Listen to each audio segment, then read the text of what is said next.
உலகின் சகல உண்மைகளையும் சித்தார்த்தர் அந்த நொடியில் தரிசித்தார். அன்பின் வலிமையை உணர்ந்தார். சித்தார்த்தர் புத்தராக மாறினார், அதாவது கடவுளாக. போதி மரத்தடியில் ஞானம் கிடைத்தபோது புத்தரின் வயது 35. அடுத்த 45 ஆண்டுகளுக்கு புத்தர் பல இடங்களுக்கு சென்று உபதேசம் செய்ய ஆரம்பித்தார். தனக்கு கிடைத்த ஞானத்தை அவர் தர்மம் என்று அழைத்தார். தனது 80வது வயதில் குஷிங்கரா என்னும் இடத்தில் புத்தர் காலமானார். இதுவரை நாம் பார்த்தது புத்தர் குறித்த காவியமான சித்தரிப்பை. புத்தரை கடவுளாக உருமாற்றியவர்கள் உருவாக்கிய வரலாறு இது. சித்தார்த்தர் புத்தராக மாறியதற்கு காரணம் தேவர்களே என்கிறார்கள். இவர்கள் இறைவனின் அருளால் புத்தர் துறவரம் மேற்கொண்டார், ஞானம் பெற்றார், தான் பெற்ற ஞானத்தை மக்களுக்கு பரப்பினார் என்றார்கள் இவர்கள் என்றால் ஆன்மீகவாதிகள். இந்து மத நூல்களில் புத்தர் மகாவிஷ்ணுவின் மற்றொரு அவதாரமாக சித்தரிக்கப்பட்டிருக்கிறார்.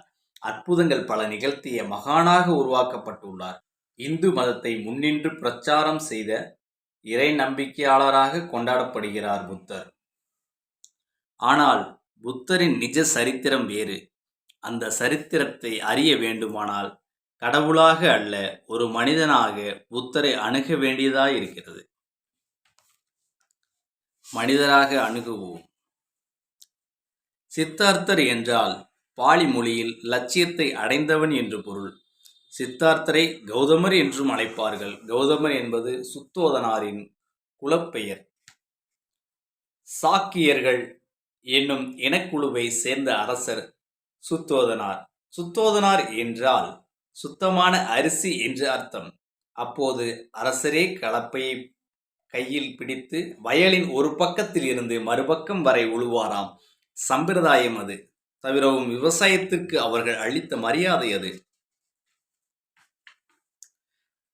சாக்கியர்களின் இருப்பிடமான கபிலவஸ்து இமயமலையின் அடிவாரத்தில் அமைந்திருந்தது.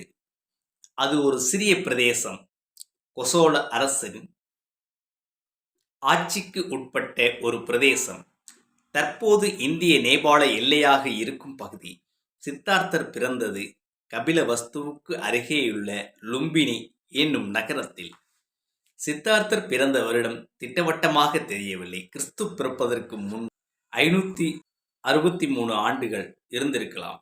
புத்தரின் பிறப்பு குறித்து புராணங்கள் முன்வைக்கும் சுவையான கதைகளை ஒதுக்கிவிட்டு இறைவனே மாயாதேவியை அணுகி, நான் உன் வயிற்றில் குழந்தையாக பிறக்க உத்தேசித்துள்ளேன் என்று கூறினாராம்.